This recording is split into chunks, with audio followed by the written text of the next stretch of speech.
Are you experiencing back pain that you can't get rid of? Getting migraines, vertigo, having trouble sleeping, and/or brain fog? Do you feel like your medical doctor doesn't understand your condition? Blair Chiropractic might be the solution you've been looking for. If you've ever been skeptical about this, the two doctors you're about to listen to were even more skeptical than you were when they looked into chiropractic work. But fear not. Get expert guidance from the blonde and the bald, Doctors Beth Bagley and Frederick Schurger. These two doctors have extensive experience beyond the healthcare realm and bringing unique vision and healing to their patients. What do you have when you get a biological analyst and an engineer together? Find out right here on another episode of The Blonde and the Bald. Welcome your hosts, Doctors Bagley and Schurger.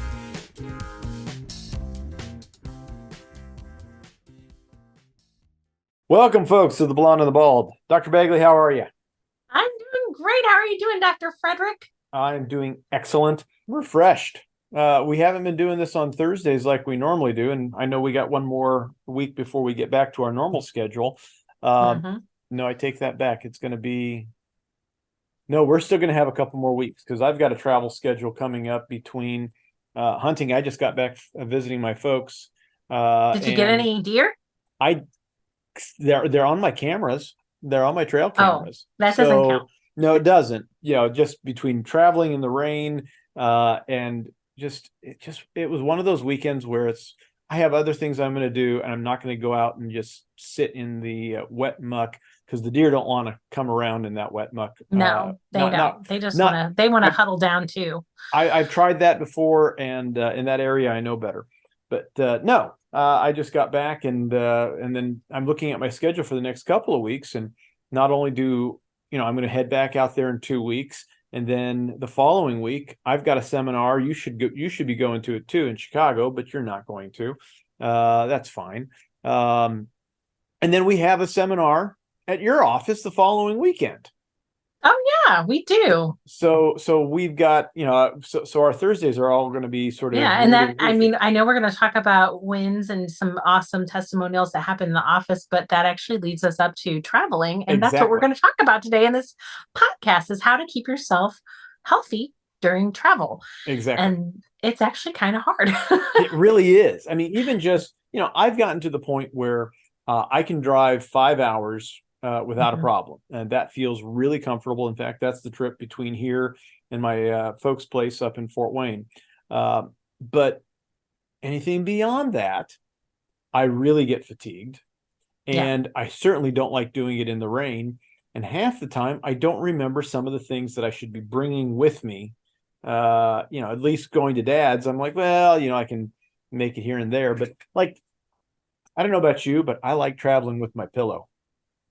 I absolutely take my pillow everywhere I go because it's, first of all, my pillow and I'm going to sleep the best on it, but there's going to be something that's going to support my neck. That is my number one travel tip for people is if you can pack it, bring it. Even if it's a pillow I don't necessarily think is a great pillow as a chiropractor, it's still something that sleep is so important and you want to have good sleep when you're traveling. Yeah. And I have spent so much, just talking about pillows in general. This is not a pillow episode, but just so people know, I have spent hundreds of dollars, probably over $1,000, in trying out different pillows. And once you find, and again, it's a matter of what works and what are you able to sleep and rest comfortably on so that it doesn't get your neck. Well, jack up your neck I think that's a technical term. I think it's a technical. I read it somewhere in a study. Exactly. But as long as you have a pillow that you are comfortable with using on the regular, you're going to get more benefit out of that. My wife, I use a Therapeutica pillow now. That's what I used to. Yeah. And I love it. My wife has used those in the past, but now she's found a different pillow that she likes better. I couldn't even tell you. And that's great. Yeah. Yeah. It's Speaking of sleep. Yeah. I've got a quick testimonial because I have a patient who came in to see me maybe like 3 weeks ago. She started care and she was the type of patient that had her arms crossed and she goes, I've tried all this chiropractic stuff and I don't want to try, I was like, well, I don't want to force you to do it, but I do think I can see this giant misalignment on your CBCT, and the imaging doesn't lie. There's something going on that nobody's addressed yet. And she's like, okay, I'll try. And so she got her first adjustment and felt a little difference for like 4 hours. Like it wasn't long that she felt much difference. And then she, she's all mad. She's like, it came back. And so kind of been up and down the last couple of weeks. She's needed maybe like 4 adjustments, and we've done different things each time. There might be different segments, but she came in this morning late for an appointment, and it was first thing in the morning. And I say, hey, she goes, I'm sorry, I'm late. I slept in. And she goes, I never used to have to set an alarm because I hurt so bad when I slept. So I just had to get out of bed. And now I was like, you're going to have to get an alarm clock.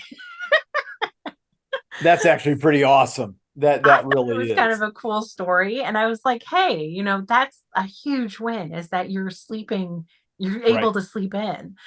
And sleep is when we heal a lot. So all of that is great. And I just, yes, we see these huge miracles in our office, the, recoveries from things people don't think they can recover from. But like somebody with some chronic pain being able to sleep through the night, that's phenomenal. It really is. It really is. And, and that actually would allow them to go visit with friends and family that they would never have considered, because they're like, nope, this hurts too much. I can't make that trek. I'm not going to get a good night's sleep while I'm there. Absolutely. And, if you get a good night's sleep when you're visiting friends and family, everything is going to be better, especially during the holidays. So which bring your pillow. So bring your pillow with you. Bring your pillow.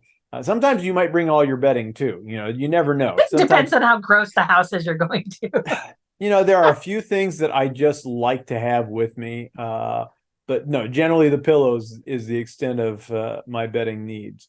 But the other thing, so first off, you're getting a good night's sleep, but and we're going to joke about this being our planes, trains, and automobile. A lot of people are going to be flying, and you need to know that when you're flying, you're going to be sitting for a couple of hours. I know our trip out to Las Vegas at about hour 2.5. It's Southwest. Southwest has great airplanes, and generally the seats are pretty good. It wasn't. I was already hurting, and we had another hour and a half before we got off. So a couple things you can do. One, we've talked about the neck exercises, that nodding, that yes, the no coming across the horizon, and then the head glides like that. You don't have to do the full thing while you're on the airplane, but you can do like just a little bit. Don't be doing this rotation. That'll knock you out of it. Don't do rotation.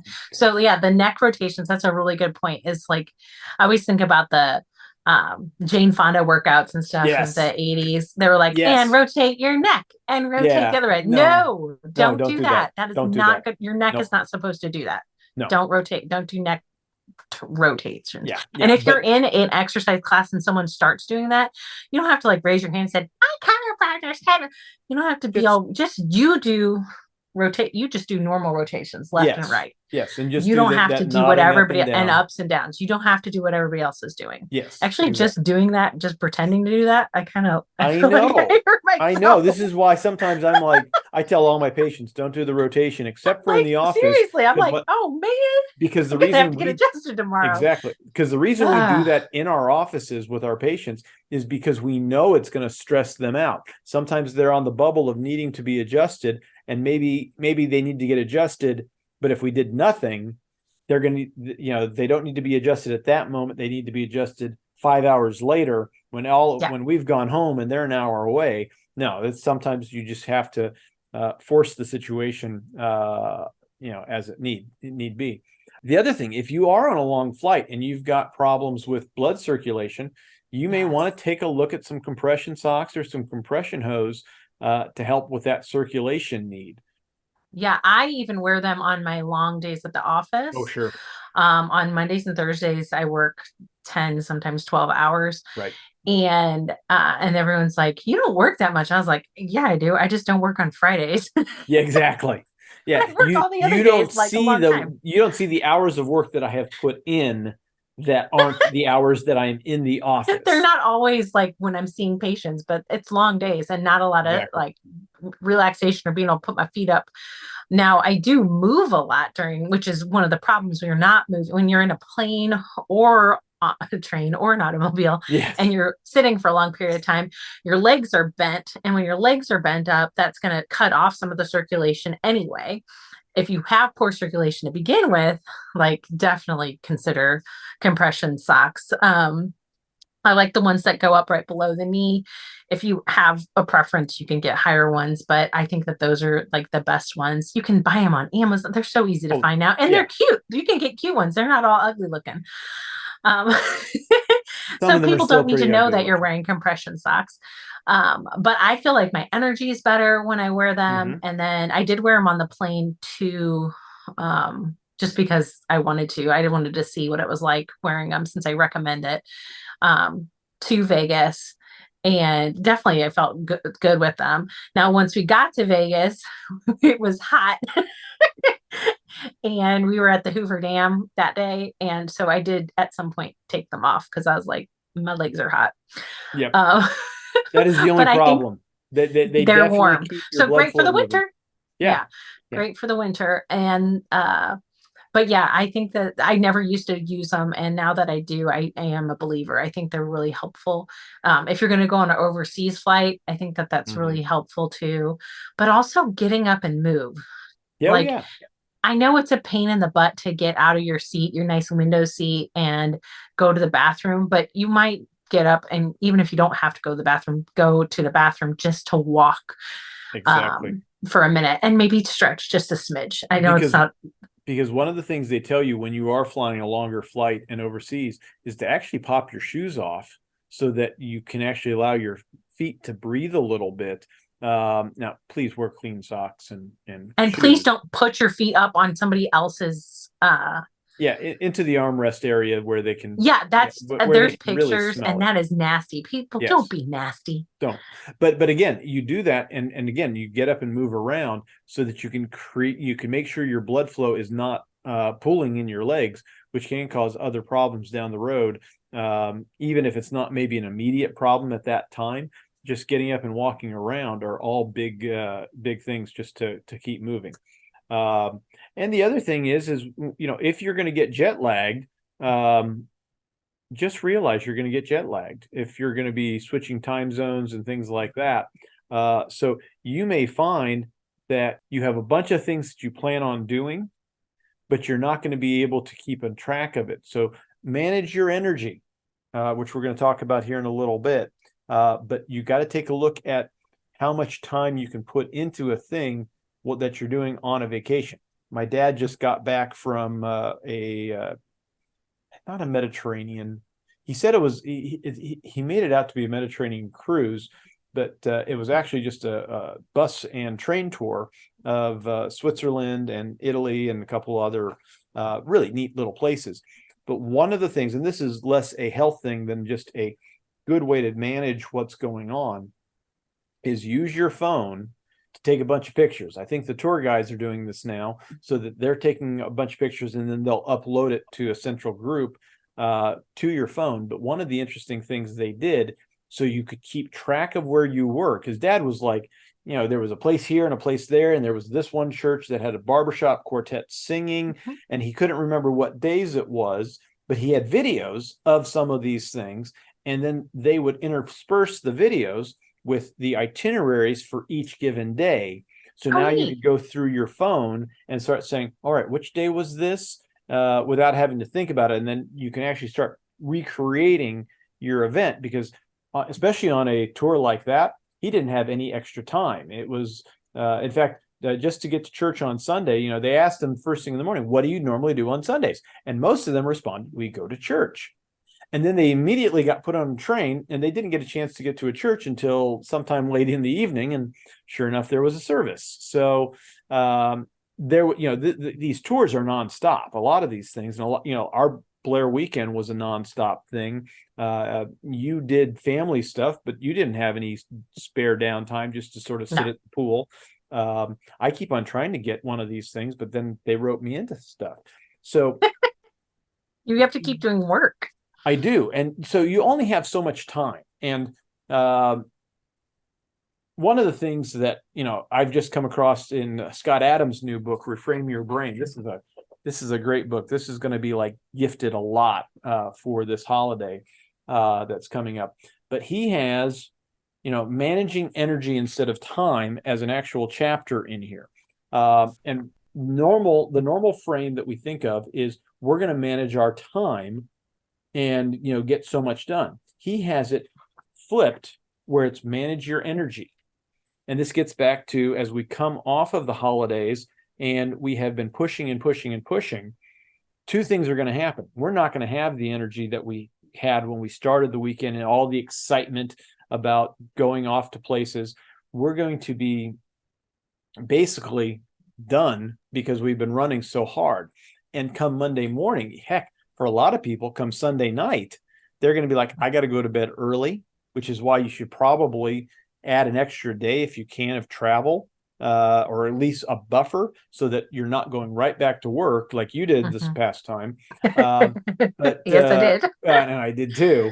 I just came back a day earlier. But even, recognizing that there's only so many hours in the day, that your tank can only be so full. And if we don't manage our energy properly, we're not going to get things done. We might have a day where we know that it's like, okay, that's going to be really busy, but I'm not going to do that 2 days in a row. I know I'm going to go to bed early. I crashed out last night by 9 o'clock trying to watch a documentary. And then I said, it's an hour earlier than I normally go to bed, but I'm going to bed now. It was just, that's okay. Yeah. Exactly. So that's a great point, is when you're traveling, managing your energy and fatigue, because when you're fatigued and stressed, your immune system is going to be lower. And also when we're on vacation, we tend to not eat like we normally eat. Maybe you went somewhere and it's amazing and you're eating really healthy, good food, but people tend to be like, oh, it's dessert, it's vacation, I'm going to have that second dessert, or especially since dessert with lunch and dinner, and breakfast was a dessert too. So we're just eating sugar, sugar, sugar, which tanks your immune system. And people wonder, like, why do I always get sick when I'm on vacation? Or why do I get sick after vacation? Or the holidays in general? Because how big is the entree table compared to the buffet for all the pies? And absolutely. And I don't want it to be any different, but we can manage how much we consume. Exactly. I like to see it all. Yes. So bear in mind, you might need to take a nap while you're running around. We joke, but my dad's joke, or with my siblings apparently, is that we go back to our folks' place, and the next thing we know, we're taking naps and we're sleeping in, because apparently that's the only time we can rest. I don't know what that's about, but that was me this weekend. And I'm just like, no, I'm only going to do this much. It's wet and cold out. That is not the combination I want to play with at 6 a.m. trying to climb a tree. So one of the other injuries that I see in the office are lifting type injuries from overpacked bags. Yes. So I get it if you're on a flight and you've got your 150-pound bag or whatever, but it's also okay to like break it into 2 bags. So you got 25 and 25, or bring a carry-on and a smaller bag, because those heavy bags, first of all, nobody wants to pick those up, not even the people working at the airport. But you're not used to lifting 50 pounds all the time. They at the airport are, so that they've worked out those muscles. You, on the other hand, pull that out of your trunk and set it on the ground and tweak your back at the beginning of your vacation and ruin your vacation. Yep. So, and the other issue is when you're lifting something that heavy and not used to it, unlike Dr. Frederick, who lifts 50 pounds in his sleep, via kettlebell, you've got to consider how you're standing. Because if you're standing squared up with it, with your feet planted on the ground in a slightly squat position, and you lift in that position, you're a lot less likely to blow out a disc than if you're turned to the side, you twist, you pull it out from the side, and you drop it to the ground. Yeah, you have to think through those things when you're lifting that kind of weight. Yeah. The other thing is overhead compartments. If you're a small female which I'm not, but if you're a small female, ask for help. It is okay, because you're going to tear up your shoulders and you can hurt your back too. Yeah. And men love to help too. Don't get me wrong. Do you love to help? If a small female said, "Hey, I need help getting this up there," you'd be like, "Sure." But even as, 6 foot strong individuals, as we are, a 40, 50 pound bag, trying to get it into the overhead compartment is one thing. That's not, that's not a hard thing, except for you're in the center aisle. It's already a cramped space. You're going to be twisted on either side of you. You feel rushed. Yes. Just take the moment. Do not, don't try to hurt, don't try to say, "Oh, I'm going to get it in this spot." Somebody's going to be more than happy to help you. Especially if you're flying Southwest, where you've already packed 2 other bags at 50 pounds a piece that you checked, plus the 50-pound bag that you're trying to put overhead. And it was all free. And it was all free. Yes, folks, we would love to be sponsored by Southwest, but I don't ever see that happen. Get some free flights. Exactly. They don't have to pay us. They just pay us in free flights. I would be fine with that. I would be very fine with that. But yeah, I think that's a really good point with the Southwest, is like, it's okay to have 2 bags with them that you check. It's awesome. And they don't have to be 50 pounds each. They could be 25 pounds each, and you can lift them in and out of your rental car then. But yeah, lifting into an overhead compartment or taking it down. So you're not ready for when the flight is over and you want to pull that item down again. Your body isn't prepared to take that force. And you're rushed. People are like trying to get out. Everybody stood up when the plane landed, and that's dumb. I just sit back and sit there, and I continue to read my book until we're like two in front of me. And try not to think about it, because there's nowhere to go. Yeah. But you pull that out of the overhead trying to rush, and you're twisting again. I've seen multiple injuries into the shoulder, rotator cuff, and then also that twisting back injury again. So just really take that time and square yourself up, or ask for help if you don't feel confident that you can do it. Yep. I think those are the big ones. Nothing else really comes to mind. There's one more for planes. When you're taking off and landing. Do you know that? Remember that one? Dr. Forrest talks about that one. Oh, so do you want to explain it? No, go ahead. Do you remember it? Okay, so takeoff and landing, the plane is vibrating. We've got this jostling happening. And the tendency is you're talking to your friend next to you, or you're looking out the window. So your head's turned. That's going to put your neck and your upper cervical spine in an awkward position, allowing for things to line up that will allow things to slide. So the best position for takeoff and landing, and during times of turbulence, is they call it like a neck retraction. I call it the double chin. Give yourself a slight double chin and put your head you don't have to jam it, but just slightly against the headrest, and just hold it there straight. And yeah, it does look like you're a little scared because it's kind of a scared position, but who cares what people think about you around you? And it's just about trying to keep that alignment. Yeah. Even if you're not under care, which I recommend that you be under care, but if you're not under care, you can still tweak your neck in a position like that. So, or in a position turn during turbulence or takeoff and landing. Yeah. And landing, especially because the plane they put on the brakes, or they reverse engine, and you come forward. And that, if you're turned, that actually lines up your atlas to misalign on the opposite side. Yep. And that, all of those things, these are the things you can do when you're paying attention, but half the time you're just waking up from a nap, or you're I don't recommend that either. It's hard. It is very hard to sleep on a plane. I have find it hard to fall asleep on a plane myself, but I do know people that can do it. I do it all the time. I do it really, all the time. Because the tendency is then people have their head tilted like this. But it's not any better when you just decide, all right, I'm going to keep my head just straight and rigid like this, and then you wake up, and then you're like, oh, well, those muscles contracted, and they kept my head in that position, and now I hurt, and now I need to go get adjusted. So that's the other recommendation. Even if you is to bring a chiropractor with you on your trip. Exactly. there is a reason we go to all these seminars when we travel, opposed to anywhere else, so that I can go, we can go get adjusted by our colleagues. But no, Yes. the other thing is, even if you're on a, if you're on a regular, a couple times a week schedule, and you do a weekend trip or even a week-long trip, and you're back, the following day, that's, that would be ideal. But if you are on a more extended plan where you're getting checked once a month, once every couple of months, that would be a good time to say, Doc, I know I would normally have come in a week or two after this, but I'm traveling.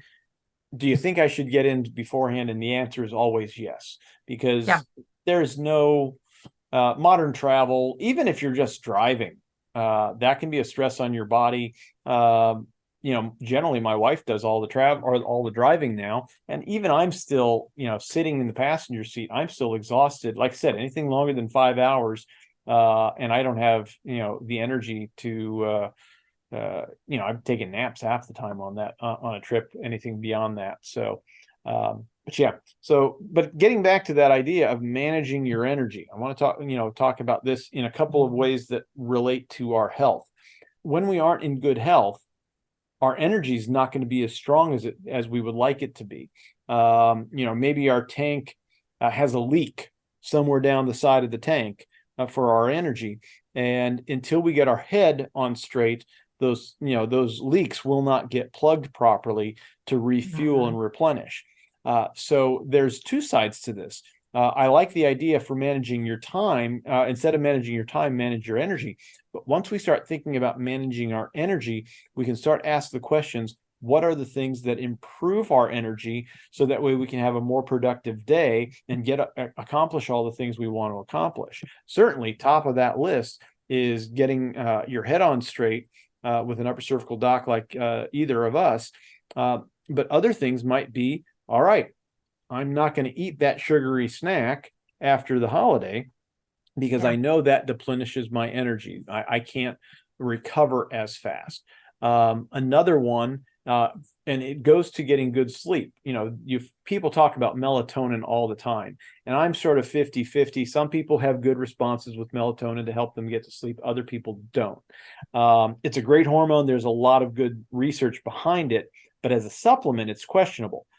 Instead, magnesium as a supplement seems to be a much better choice for helping you reset your sleep cycle, get your body working the way it's supposed to. And considering that it really feels like that we are in such a epidemic of magnesium depletion in our food supply, that just taking magnesium on the regular is just a smart thing to do. And again, just saying, I'm going to take a nap. I am tired. I had every intention, there are two big bucks, out on my folks' property. And they walk by at about 8 a.m, which is, prime time. It's perfect. I mean, I could get up in a tree early enough, not to disturb them walking by. But no, I was too tired. I was, at 6 o'clock, when the alarm started going off, which was 5 our time, my brain was just like, nope.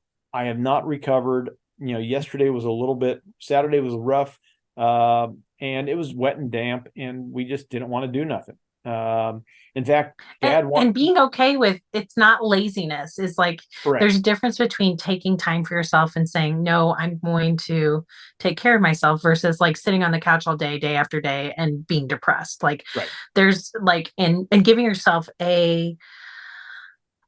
it's okay. Like permission to rest or take a nap or sleep in. Now you can't do that every day. I get it, because we have work and things like that. But on a day off, when you're on a trip and sleeping in till 7:30 or whatever it ended up being,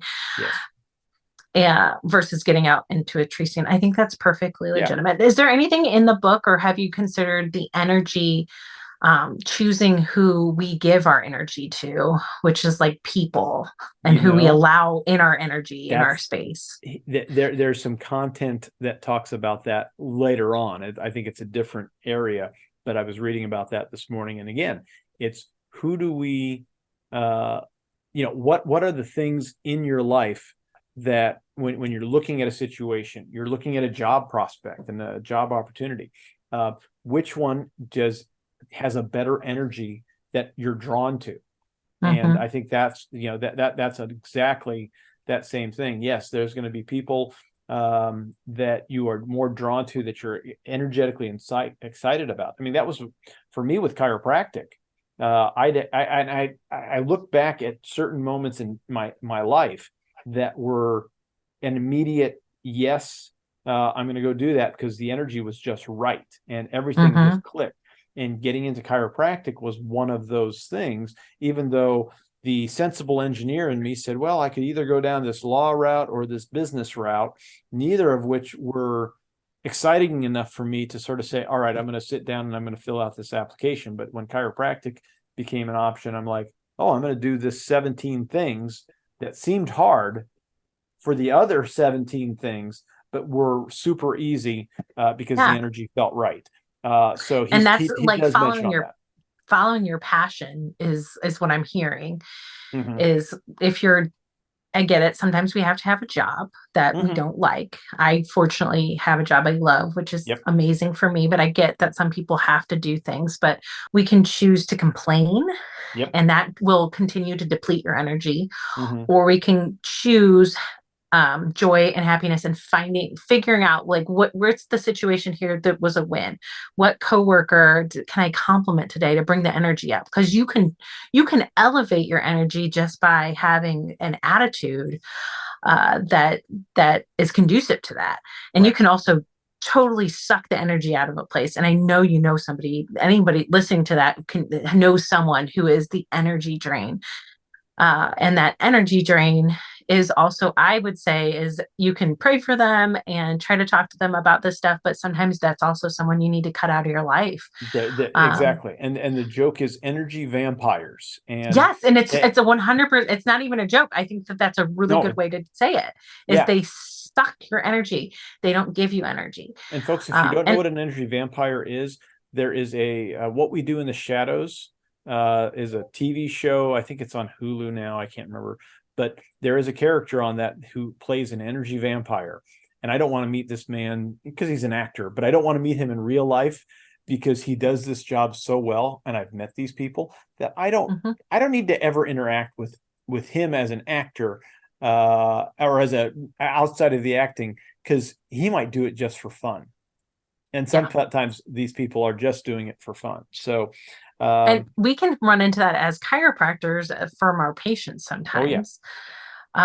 But what I love, what gives me joy is when I meet one of these people who is, I would call it a drain energy vampire type personality.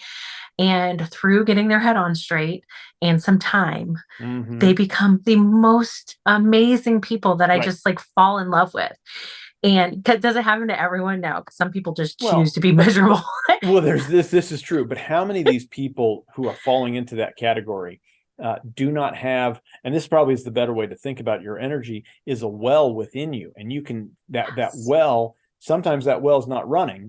No, and it's dried up. And then as soon as you get your head on straight, that well can start pumping into that reservoir.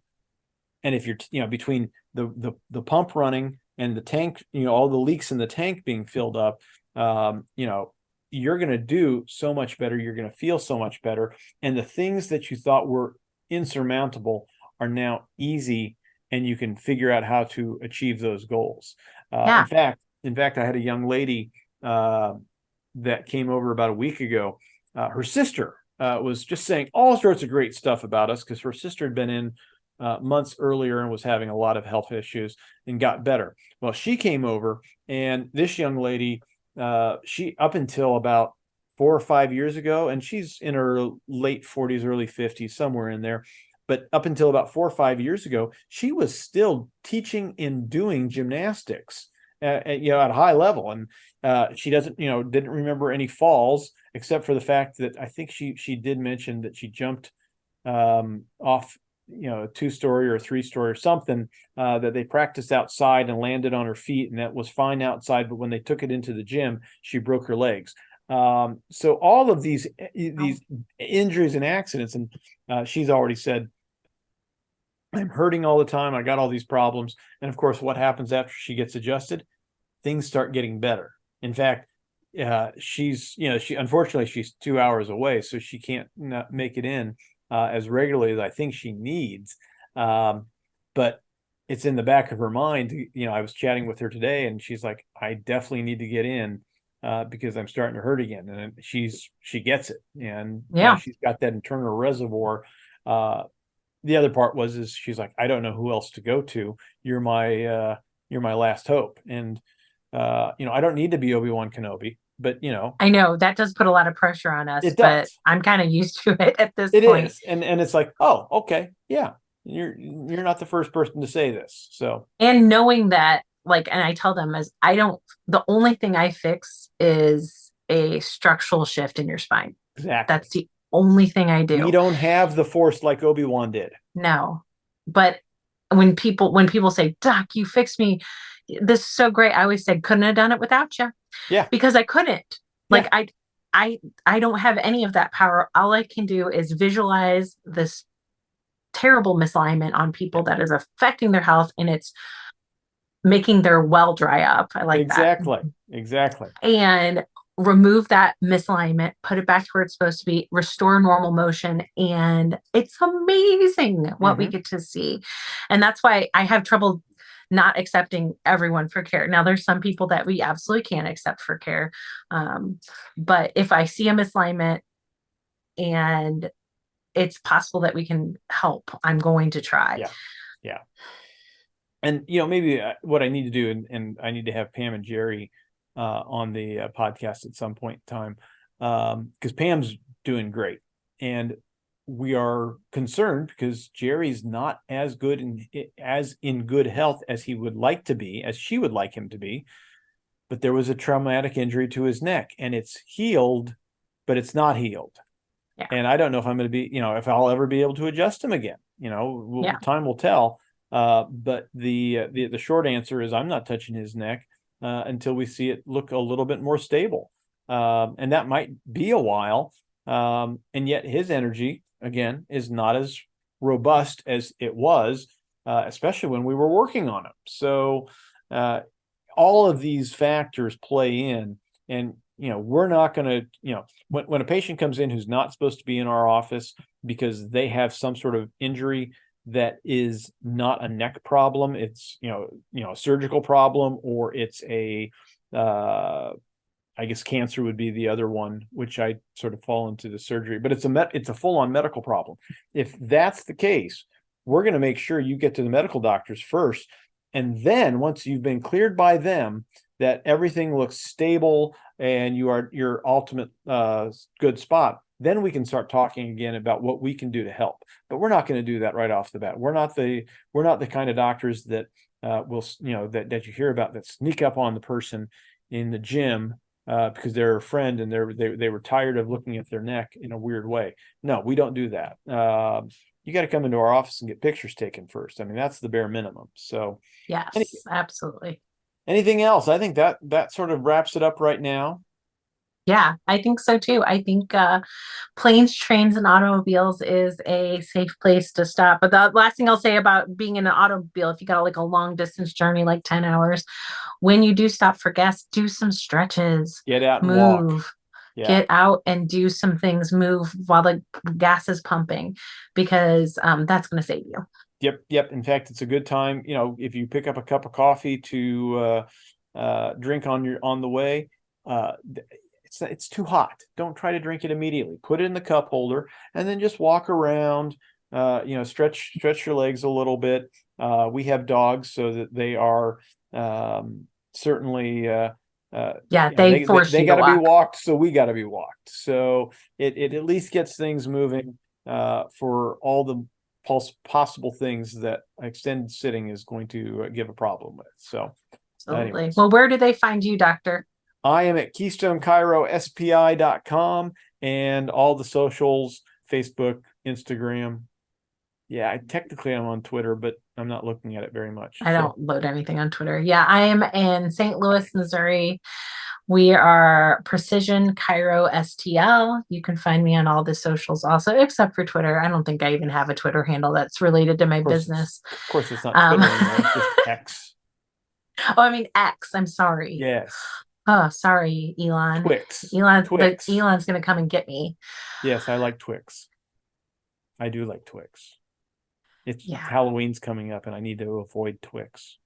Yeah, it's just not good for you. But man, those are good. They really are. They're caramel, not the peanut butter ones. Oh heck no! I don't do the peanut butter. Gross. No, the only peanut butter you do is Reese's Pieces, or not Reese's Pieces. I don't even do that anymore. Cups. Ever since COVID, my peanut butter tastes like butt. Oh no, that is the problem. So does the problem Sorry. with the sinus issues. But you're not wrong. A lot of things taste different since COVID, so I get that. So, anyways, folks, like, subscribe, get those 5-star reviews up there for us, because that's how people find us, and then that's what's important. All right, everyone. Awesome. Good night. Bye.